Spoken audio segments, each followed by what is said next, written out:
Hello everyone, कैसे हैं आप सब। आई होप आप सब ठीक होंगे और हम सब भी एकदम भले चंगे हैं। आज के व्लॉग की शुरुआत कर रही हूँ मैं। 7 o'clock हो रहा है और आज है दिन सैटरडे और डेट है 3 सितंबर। हाँ, 3 सितंबर ही है और शायद आई थिंक क्योंकि मुझे डेट याद नहीं रहती बहुत ज़्यादातर। और देवांश को स्कूल के लिए छोड़ दिया है और मैं बस आ गई हूँ और सबसे पहले मैं यहाँ किचन में लग गई हूँ। अपने लिए यहाँ गर्म पानी कर रही हूँ और ये थोड़ी थोड़ी मेरी किचन गंदी हो गई थी। उसके लिए लंच बनाया था देवांश के लिए, तो इसलिए किचन में थोड़ी मुझे किचन ना थोड़ी साफ़ ही ज़्यादा अच्छी लगती है। एकदम बिखरी बिखरी होती है तो मेरा काम करने का मन नहीं करता। और यहाँ पे देवांश शिवांश भी जग गया। सुबह 6 बजे ही साथ में ही जग जाता है आजकल। उसको पता नहीं क्या हो गया है, एकदम साथ में ही जगता है कि भाई को छोड़ने जाना है और ये उसकी नींद पूरी नहीं होती फिर भी वो जग जाता है। तो वो उसके लिए मैं दूध बना रही हूँ। मैंने कहा कॉफ़ी पी ले बेटा, तो उसका मूड आ गया है तो बोल रहा है कि हाँ चलो को पी लेता हूँ। बोल दिया है तो मैंने कहा बना ही देती हूँ, क्योंकि वो बहुत मुश्किल से तो बोलता है कि हाँ पीऊँगा। तो यहाँ पे मेरा पानी गर्म हो गया है और अब मैं पीऊँगी अपने पेय पदार्थ तो मैं यहाँ पे ये हमेशा आंवला जूस और एलोवेरा जूस मिक्स करके पीती हूँ पतंजलि के। आंवला जूस तो मैं काफ़ी टाइम से पी रही हूँ, कम से कम मुझे 3-4 साल हो गए पीते पीते। डेली सुबह गर्म पानी से मैं आंवला जूस पीती हूँ, लेकिन एलोवेरा जूस मैं थोड़े दिन पहले से ही पीने लग गई हूँ।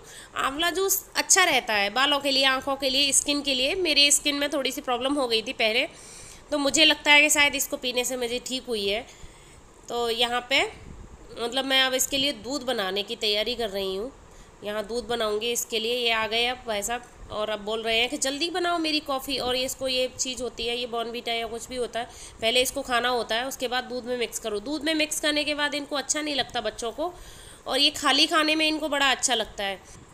एंड शिवांश को दूध पिलाया था तो दूध तो पिया नहीं उसने, 1-2 सिप लेके बोला कि बस हो गया मेरा। तो उसका तो यही है, बस बनवाना है उसको लेकिन पीना नहीं है। अब मैं बना रही हूँ अपने लिए चाय, क्योंकि मैं जब तक चाय नहीं पीती तब तक रिफ्रेश जैसा नहीं लगता है मुझे। पता नहीं क्यों हमेशा से ही आदत रही है कि मुझे चाय चाहिए सुबह सुबह। तो ये 1 घंटा तो मैं पता नहीं कैसे निकालती हूँ कि हाँ मतलब सुबह उठ के सीधे मैं फिर कुछ मतलब खाती पीती नहीं हूँ। पहले देवांश को भेजना, उसके बाद आराम से चाय बना के मैं पीने बैठ गई हूँ यहाँ पे। तो आज हमारे यहाँ चली गई थी सुबह सुबह लाइट, तो एकदम पसीने पसीने हो गए। इतनी गर्मी हो रही है हमारे यहाँ, बहुत ज़्यादा गर्मी दोबारा से हो गई है। एकदम सुबह से इतनी तेज़ धूप निकलती है बहुत ज़्यादा। तो अभी यहाँ तो अभी लाइट आ गई है, तो बस मैं यहाँ फ़ैन में बैठ के आराम से चाय पी रही हूँ। और इतनी गर्मी लग रही थी मुझे सूट में कि काम करने का मन ही नहीं कर रहा था कि मतलब मैं, तो फिर मैं नाइट ड्रेस पहन के आई हूँ दोबारा से और फिर मैं अपने यहाँ काम करने के लिए तैयार हो रही हूँ। ये समझ लो काम करने के लिए भी तैयार होना पड़ता है गर्मियों में। एकदम अपने बाल ऊपर फोल्ड किए हैं और ये सब। अब मैं लगूँगी अपने काम में, क्योंकि पहले पूरा घर समेटना है, क्योंकि घर हो रहा है एकदम बिखरा हुआ। सबसे पहले यहाँ पे बेडरूम में ये चादरें सबसे ओढ़ते हैं तो ये अच्छा नहीं लगता। सबसे पहले मैं यही उठा के रखती हूँ, क्योंकि बेड फिर अच्छा नहीं लगता है कि ऐसे बिखरा बिखरा पड़ा है, दोपहर तक पड़ा है। सबसे पहले मैं पूरे घर की डस्टिंग करूँगी, क्योंकि सबसे पहले बेडरूम की कर रही हूँ यहाँ पे, फिर उसके बाद और सब जगह की करूँगी। मुझे डस्टिंग करके ही झाड़ू पोंछा लगाना ज़्यादा अच्छा लगता है, वैसे नहीं अच्छा लगता है। आप डस्टिंग नहीं करोगे ना और झाड़ू पोंछा कर लोगे तो वो आपको एक बराबर लगेगा ही नहीं कि आपने सफाई की है, ऐसा लगे ही नहीं। अगर आप रोज़ डस्टिंग करते हो अपने घर की तो आपको ऐसे नीड नहीं होगी कि बहुत ज़्यादा आपको साफ़ करना पड़ रहा है कि अरे ये गंदा पड़ा हुआ है कि ये। आप डेली डेली ये छोटी छोटी चीज़ें हैं वो सब करते रहोगे तो आपका घर कभी इतना ज़्यादा गंदा होगा ही नहीं कि बहुत ज़्यादा गंदा दिख रहा है कि यहाँ नीड, यहाँ वो चीज़ें। तो छोटी छोटी चीज़ें होती है ये कि आप डेली रूटीन में ले आओगे ना, जैसे डस्टिंग करके झाड़ू पोंछा करना और ये इस टाइप से करोगे तो आपका घर कभी गंदा होगा ही नहीं। तो मेरा यही रूटीन है। और मैं एक और चीज़ यहाँ अभी आज मैं सोफ़े हटा के यहाँ सोफ़े के पीछे भी क्लीन कर रही हूँ। वैसे मैं डेली ही नीचे से झाड़ू मारती हूँ और वो कॉर्नर में थोड़ा सा रह जाता है। मैं हर 8 दिन पीछे या 10 दिन पीछे जैसा भी मौका मिलता है वैसे इनको खिसका के यहाँ से झाड़ू लगा देती हूँ। बस इतना ही करना है कि आपको झाड़ू लगा देनी है तो आपका बिल्कुल मतलब ये जो गंदगी होती है ना पीछे जम जाती है, जैसे बेडों के पीछे, सोफ़े के पीछे बहुत सारी गंदगी हो रही है जिससे मच्छर वच्छर भी बहुत ज़्यादा होने लग जाते हैं। तो मेरे आपको सोफ़े के पीछे बिल्कुल भी कभी गंदगी नहीं मिल सकती, क्यों सोफ़े तो बहुत हल्के होते हैं, उसको हम खिसका भी सकते हैं। तो ज़रूरी नहीं है आप रोज़ रोज़ करो ये सब चीज़ें। तो आप अगर ये सब चीज़ें आप 8 दिन में या 10 दिन में ऐसे करोगे ना तो एकदम अच्छा ही रहेगा। अब यहाँ पे ये शिवांश बाबू बोल रहे थे कि मैं खिसकाऊंगा सोफ़ा, तो देखो उसने पूरा दम लगा दिया, अब ना उससे सोफ़ा नहीं खिसक रहा। तो ये मेरे साथ हमेशा ये काम करते हुए बस ये मेरे आगे पीछे लगा रहता है, पूरे काम में फुल हेल्प करता है ये मेरी। मतलब बस मैं इधर से करके जाऊंगी यहाँ बिगाड़ के जाएगा, मैं इधर से करके जाऊंगी यहाँ बिगाड़ के जाएगा। तो अब यहाँ मैं आज मैंने चला लिए हैं सॉन्ग्स, मोस्टली मैं सॉन्ग्स चला के ही गान सुबह सुबह काम करती हूँ, तो मेरा मन भी लगा रहता है, बड़ा अच्छा लगता है। और मतलब आपको है ना एक एनर्जी जैसी मिली रहती है, आप सॉन्ग्स चला के काम करोगे तो अच्छा लगता है कि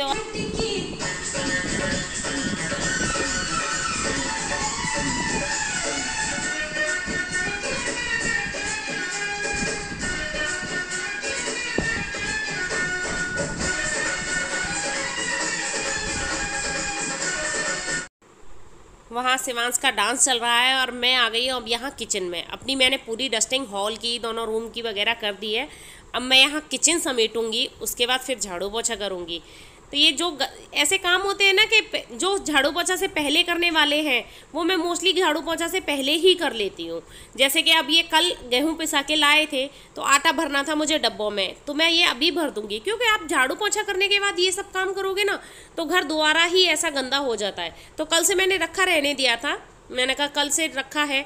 तो हम क्या करते हैं, खुद गेहूं लेते हैं जिसमें सोया, चना और जौ खुद मिक्स करके, मल्टीग्रेन आटा खुद अपने घर पे ऐसे मिक्स करके उसमें पिसाते हैं उसको, तो वो क्या एकदम शुद्ध आटा होता है। आप ऐसे ही आशीर्वाद, पहले हम काफ़ी सालों से 4-5 साल से आशीर्वाद आटा ही खा रहे हैं। पहले हम यहाँ रहते थे अहमदाबाद में, तब हम ऐसा मतलब मिक्स करके खुद और पिसाते थे, लेकिन बीच में बंद हो गया। तो फिर दोबारा हमने ये सब चीज़ चालू की है, तो जिससे क्या है कि अब थोड़ा बहुत तो शुद्ध आटा ये सब चीज़ें हमारे होनी चाहिए ना। अब ये मुझसे यहाँ पे बातें बना रहा था कि डैडी पे ऐसे उछालते हैं आटा, ये सब करते हैं, पैन बनाते हैं, बस ये मुझसे बातें लगा करता रहता है। जब तक मतलब मुझे बिल्कुल बोर नहीं होने देता, साथ में हेल्प कराएगा, सबको साथ में कराना है इसको। जहाँ जहाँ मैं जाऊँगी वहाँ वहाँ एकदम।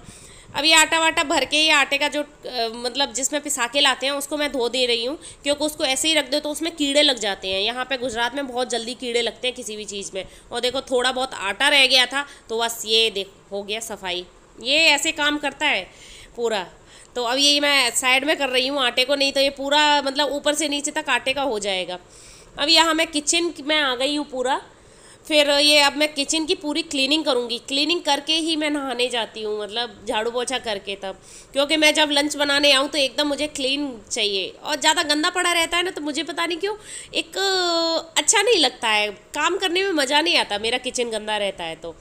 तो यहाँ मैं चिमनी खोल के, और यहाँ पे थोड़ा थोड़ा तेल जैसा हो जाता है, उसके लिए मैंने अलग से एक कपड़ा रख रखा है अपनी चिमनी के लिए, जिससे कि उसको मैं ना जैसे दूसरे तीसरे दिन ऐसे पहुँच देती हूँ, जिससे चिमनी फिर गंदी नहीं होती है।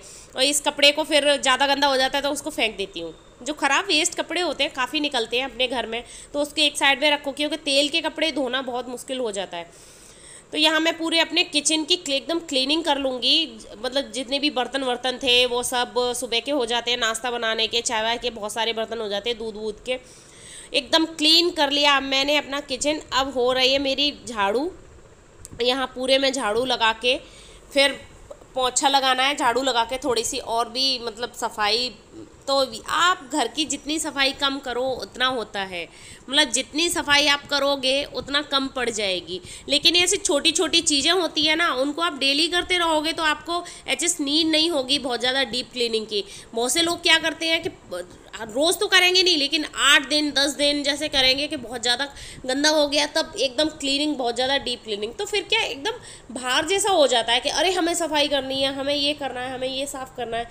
आप ये छोटी छोटी चीज़ों की आदतें डेली में लाओगे ना, तो इससे क्या है कि हमारा घर भी एकदम साफ़ रहेगा। और वो यहाँ मेरी झाड़ू लग गई थी, तो अब ये मेरी विंडो है, इसमें थोड़ा बारिश अभी हो रही थी, तो जब से मेरी ये कांच नहीं साफ़ हुए थे और गंदे बहुत हो गए थे ये कांच, इसमें क्या बारिश का पानी बहुत ज़्यादा आता है। यहाँ ये गमले रखे हुए हैं तो उसमें मिट्टी में जाता है तो मिट्टी एकदम चिपक जाती है, तो उससे क्या है कि अब मैं यहाँ पे पहले मैंने एक गीला कपड़ा लिया है। आपकी एक ट्रिक है ये कि आप है ना, जैसे आपकी विंडो या कांच वाँच जो भी साफ़ करने हैं, आजकल मोस्टली हर फ्लैट में या फिर घरों में कांच की विंडो होती है, तो इतना कॉलिन लगता है कि हर महीने आपको एक बोतल कॉलिन की लानी पड़ेगी साफ़ करने के लिए। तो अगर आपके मतलब जैसे आपका ज़्यादा गंदा नहीं है, जैसे बहुत ज़्यादा धूल ही खाली जमी हुई है, तो पहले सूखे कपड़े से पोंछ लो आप कांच, फिर कॉलिन मार के साफ़ करोगे ना तो एकदम बहुत कम कॉलिन में और आपके फटाफट साफ़ हो जाते हैं बहुत जल्दी। तो मेरा थोड़ा चिपकी हुई थी मिट्टी, तो मैंने एकदम गीले कपड़े से पहले पूरी विंडो और ये कांच पोंछ लिए थे। उसके बाद ये कॉलिन से मैं थोड़ी सी कॉलिन डाली, फटाफट बहुत जल्दी हो जाता है। इससे क्या है, जल्दी काम होता है और अपना बचत भी होती है। कॉलिन कम खर्च होगी ना। अगर आप करोगे ऐसे ही डायरेक्ट करोगे ना तो पहले तो वो मिट्टी जमा होगी उस पर, पहले आप करोगे तो फिर उसके बाद और ज़्यादा आपकी मेहनत भी दुगनी लगेगी और उसमें उतना खर्चा भी दुगना होगा। इससे अच्छा ये है कि आप सूखे कपड़े या गीले कपड़े से आप पहले पोंछ लेंगे, फिर उसके बाद आप कॉलिन से साफ़ करो तो एकदम चमक जाता है, मतलब कांच आपके चमक जाते हैं। और मेरे घर में तो पूरे घर में कांच की विंडो है, तो इतना साफ़ करना पड़ता है इनको। तो मैं उसलिए रोज़ तो मैं नहीं करती, 8 दिन 10 दिन में ऐसे करती हूँ, क्योंकि रोज़ तो नहीं इतना टाइम हो पाता है कि डेली कांच आप साफ़ करो। लेकिन 8 या 10 दिन में आप करोगे तो एकदम क्लीन रहती हैं। क्योंकि अभी तो बारिश हो रही थी, तो अभी बारिश बंद हो गई है, तो इसीलिए मुझे लगा कि इस विंडो को मैं क्लीन कर देती हूँ। और मोस्टली पूरी सारी विंडो एक साथ नहीं करने बैठती, क्योंकि टाइम भी पूरा चला जाता है, तो अपने लिए भी टाइम तो चाहिए ना। अब अप्रॉक्स शायद 9:30 या कुछ ऐसे हो रहे होंगे, तो यहाँ मेरी पूरी झाड़ू पोंछा सब कुछ होके मैं नहा ली थी। अब ये था मेरा लड्डू गोपाल जी का नहाने का टाइम। ओके, अप्रॉक्स शायद 10 o'clock हो रहे थे, 10:15 इस टाइप से हो रहे होंगे। तो यहाँ मैं अपने लड्डू गोपाल जी को नहला रही हूँ, क्योंकि सुबह सुबह इतना जल्दी नहीं नहाना हो पाता। और मुझे है ना झाड़ू पोंछा किए बिना नहीं नहाने में मज़ा नहीं आता। फिर नहा के झाड़ू पोंछा करने में नहीं अच्छा लगता है, फिर ऐसा लगता है दोबारा। और यहाँ पे शिवांश मेरा नहला रहा है, ये मोस्टली मेरे साथ पूजा करता है और उनको नहलाता है। और देखो पूज रहा है और ये कह रहा है मैं पोंछूंगा, मैं कपड़े पहनाऊँगा, मतलब साथ में लगा रहेगा एकदम। यहाँ लड्डू गोपाल जी उसने यहाँ हटा दी थी टॉवल, तो मैं उनको कह रही हूँ ठंड लग जाएगी उनको, तो इनको तो इनकी टॉवल में ही रहने दे। तो खुद तो ऐसे करता है ना, टॉवल पहन के बहुत देर घूमेगा, ये टॉवल पहन के घूम रहा है अब ये यहाँ पे। या पूजा वूजा हो गई थी और इसको कपड़े पहनाना इतना मतलब बहुत बड़ा काम हो गया है आजकल पूरे घर में। जब से इतनी देर से ये टॉवल पहन के घूम रहा था कि टॉवल पहना दो, इतनी देर में टॉवल पहन के घूमूंगा। उसके बाद अभी भी मैं पकड़ के लाई हूँ, ज़बरदस्ती इसको कपड़े पहना रही हूँ। तो और बहुत मस्ती, तो इतनी जितने ज़्यादा बड़े होते जाते हैं ना बच्चे, उतनी मस्ती होती है। ये जो एज होती है ना, जैसे कि आपका 1 ईयर से लेके 3 ईयर्स तक बच्चे, इनके साथ इतना अच्छा लगता है खेलना, टाइम स्पेंड करना इनके साथ। मतलब जो मस्ती होती है ना, बहुत ज़्यादा अच्छी लगती है। आज का मेरा मॉर्निंग रूटीन ये था।